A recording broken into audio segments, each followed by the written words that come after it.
আচ্ছা, আমি তো নিজে আপনাকে চিকিৎসা দিয়েছিলাম। আপনার মতে যে আমাদের চিকিৎসা সেবাটা আসলেই কেমন, মান কেমন? আসলে আমার কাছে খুবই ভালো লাগবে। আচ্ছা, নইলে আজকে আবার কেন আসলাম দেখা করতে। আলহামদুলিল্লাহ। এই চিকিৎসাটা গুরুত্ব সম্পর্কে যদি একটু বলতেন, আসলে চিকিৎসাটা গুরুত্ব কতটুকু?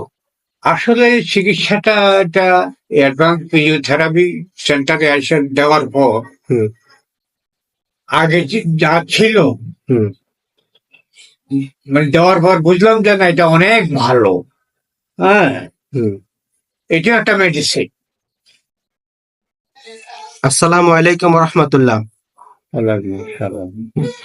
বাত ব্যথা প্যারালাইসিসের আন্তর্জাতিক মানের চিকিৎসার একটি নির্ভরযোগ্য প্রতিষ্ঠান অ্যাডভান্স ফিজিওথেরাপি সেন্টারের পক্ষ থেকে সবাইকে শুভেচ্ছা অভিনন্দন। দর্শক, আজকে আমাদের একটি সম্মানিত পেশেন্ট যার সাথে আপনার কথা বলবো, আমরা শুনবো রোগীর সমস্যা কি ছিল, রোগী কতদিন আমাদের কাছে চিকিৎসা নিয়েছিল। উনি আমাদের খুবই পরিচিত একজন মানুষ।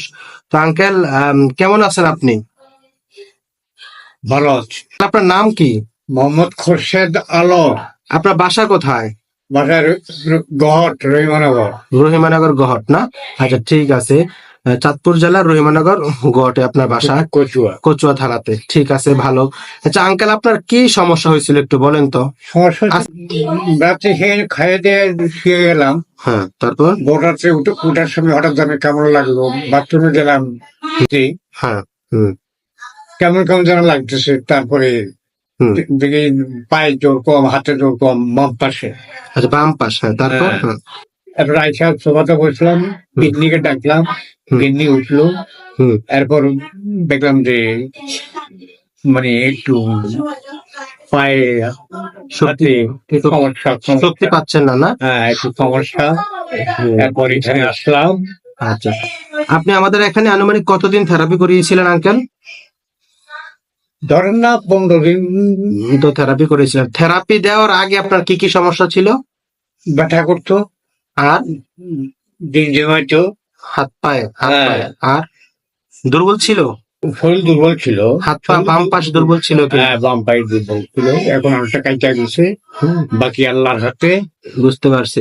আপনার এই যে দুর্বল বাম পাশে যে দুর্বলটা ছিল, এই দুর্বলতা থেকে আপনি হাঁটতে পারতেন?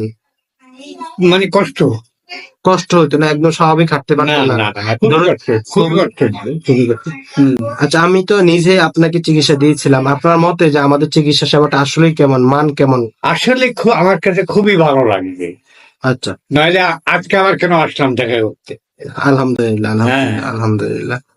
আচ্ছা, তো আঙ্কেল এটাই বলবো যে আপনি আমাদের জন্য দোয়া করেন। হ্যাঁ, আর যারা এই ধরনের সমস্যা, আঙ্কেল দেখেন আজকে অনেকেই স্ট্রোক পড়ার পর মেডিকেশন খাচ্ছে, কিন্তু এই যে পা ঝিমঝিম, অবসবর, দুর্বল বা প্যারালাইসিস চিকিৎসাটা কিন্তু অনেকে করতেছে না। এই চিকিৎসাটা গুরুত্ব সম্পর্কে যদি একটু বলতেন, আসলে চিকিৎসাটা গুরুত্ব কতটুকু? আসলে চিকিৎসাটা এটা অ্যাডভান্স ফিজিওথেরাপি সেন্টারে এসে দেওয়ার পর হুম আগে যা ছিল হুম মানে দেওয়ার পর বুঝলাম যে না এটা অনেক ভালো। হ্যাঁ, হুম এটা একটা মেডিসিন। হ্যাঁ, হুম। মানে সাহস যোগায় হুম। আস্তে আস্তে। মানে সহজে তো তাড়াতাড়ি তো ভালো হয় না, সময় লাগে। সময় লাগে, বুঝতে এটাই বড় কথা। যারা এই ধরনের সমস্যা আছে তাদেরকে কি এই বিষয়ে আপনার পরামর্শ কি? তারা কি থেরাপি? পরামর্শ আসলে মেইন সমস্যা তো অনেকের আর্থিক সমস্যা। জি জি। হ্যাঁ, আর্থিক সমস্যা হলে আমি বলবো দেওয়াটাই উত্তম। হ্যাঁ, কষ্ট হইলেও দেওয়াটাই উত্তম, এটাই বড় কথা। একটা মানুষ স্ট্রোক জনিত প্যারালাইসিসের সমস্যার পর যদি উনি ফিজিওথেরাপি চিকিৎসা নেয়, তাহলে সে স্বাভাবিক জীবনে চলে যাবে। তো দর্শকের তো সেটুকু বলা থাকবে হ্যাঁ। যে আপনারা অবশ্যই স্ট্রোক জনিত প্যারালাইসিসের সমস্যা হলে অবশ্যই ফিজিওথেরাপি চিকিৎসা নেবেন। আজকে এতটুকু, এই পর্যন্তই। ইনশাল্লাহ ভালো থাকবেন। আজকে আমাদের এই ভিডিওটি দেখার জন্য আপনাদের অসংখ্য ধন্যবাদ। আসসালামু আলাইকুম।